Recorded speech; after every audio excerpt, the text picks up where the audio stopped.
Welcome back to the Humble Healer podcast. And thank you for tuning in. Today, we'll talk about an important topic, this alcohol use disorder.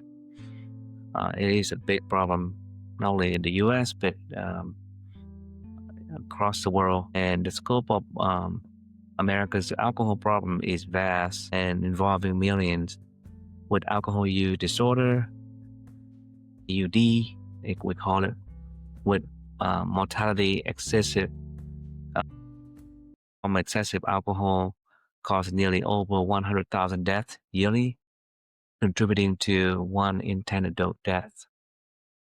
And the disease related to alcohol use disorder is linked to 200 conditions, which include liver disease, which is the leading reason for liver transplants, heart issues, cancers, neurological disorders, and mental health problems. It is now well known that regular heavy use of alcohol will contribute and speed up development of dementia. And injuries is a major factor in motor vehicle crashes, falls, burns, and drowning. And economic and social costs are associated with hundreds of billions in annual costs due to lost productivity in healthcare. For workplace, it linked to millions of missed workdays annually, and violence contribute to homicide, sexual assault, and intimate partner violence. For AUD, over 28 million Americans ages 12 and over had AUD in 2023, affecting over 10% of the population. For family history, over half of U.S. adults have a family history of problem with drinking. And for youth, some youth live with a parent with AUD.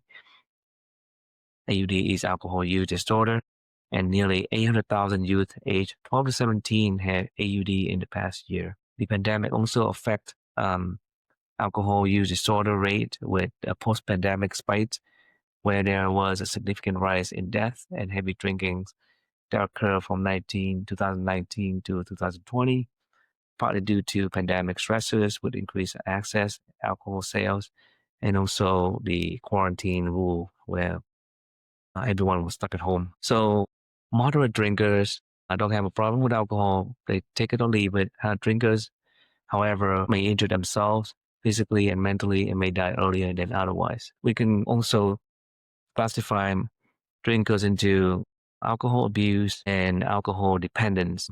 Either way, the alcohol dependence is a more severe disease, and those patients should not be exposed to any alcohol due to risk relapse almost immediately. Some people that had severe alcohol use disorder can become moderate drinkers, but it can be very difficult.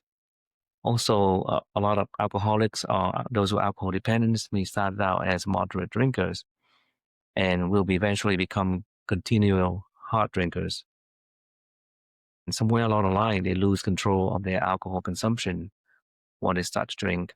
Alcoholism is an illness that affects not only the individual, but those around them. Unlike other diseases, alcoholism leads to the destruction of valuable aspects of life, causing misunderstandings, resentment, financial instability, and damaged relationships. The alcoholic's condition often makes them unapproachable, even to psychiatrists and doctors. Although some drinkers can control or quit drinking with relative ease, real alcoholics can't. They lose all control once they start drinking and often behave absurdly, unpredictably, and even dangerously. They may even possess great potential and talent, but repeatedly sabotage themselves due to their alcoholism. Many people are reluctant to admit that they are a true alcoholic, and as a consequence, try to prove that they are like everyone else. Their persistent illusion that one day they'll be able to control their drinking. And this can be a powerful obsession. The only road to recovery is through the realization that you are not like everyone else and you're an alcoholic. You lost the ability to control your drinking, and no true alcoholic ever regain control. You may have brief moments when you think you have gained control, but these are often followed by periods of even less control. And over time, you only get worse and not better. There was a case of a man who had been drinking excessively to counter his struggle with nervousness. He realized that his drinking was hindering his business success, so he made a firm decision to stop until he achieved his goal. Remarkably, he did just that for 25 years, but once retired, he believed that his self-discipline would allow him to drink like anyone else, but soon found himself back in the grip of alcoholism and ended up in the hospital within 2 months. Despite attempts to regulate himself and seek treatment, he succumbed to the illness and was dead within 4 years after retirement.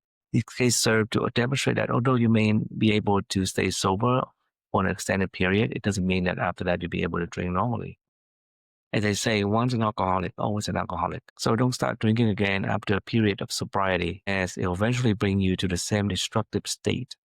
If you truly want to stop drinking, you must do so without any reservation or hope of future immunity to alcohol. There was a woman that I treated, I think 2 years ago, with history of alcohol dependence, and she went to an alcohol rehab, and for some reason she was able to get access to alcohol, and she started one day relapse, just have one drink, and then the next day she went up to almost 1.5 liters of the vodka right away.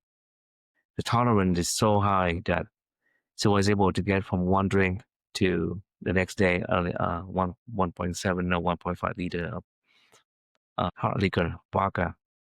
So you go back right away, really fast, very quickly, and lose control. Someone who's found a solution and armed themselves with the self-knowledge could help another alcoholic gain confidence and trust. While eliminating drinking is a significant step, AA believed that demonstrating the principle in daily life and helping others without judgment and personal gain is equally important. An alcoholic often has no effective defense of their own against the first drink, and neither can another human help them. It's at the point that they must rely on they call higher power, and that's the principle of AA. Now, the idea of higher power might seem impossible to the atheists and agnostics among us, but continuing on the same path will be disastrous. Take comfort in the fact that many people have already navigated this challenge and have eventually recognized the need for a spiritual foundation in their lives. Relying solely on their morals or philosophy wasn't enough to overcome their alcoholism.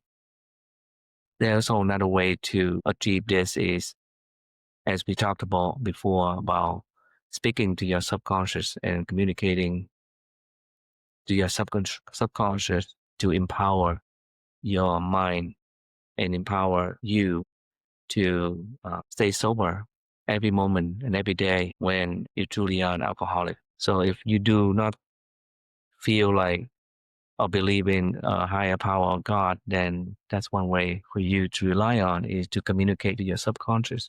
Basically meditating on the fact that may I be strong, I will be strong and will stay sober tonight or today.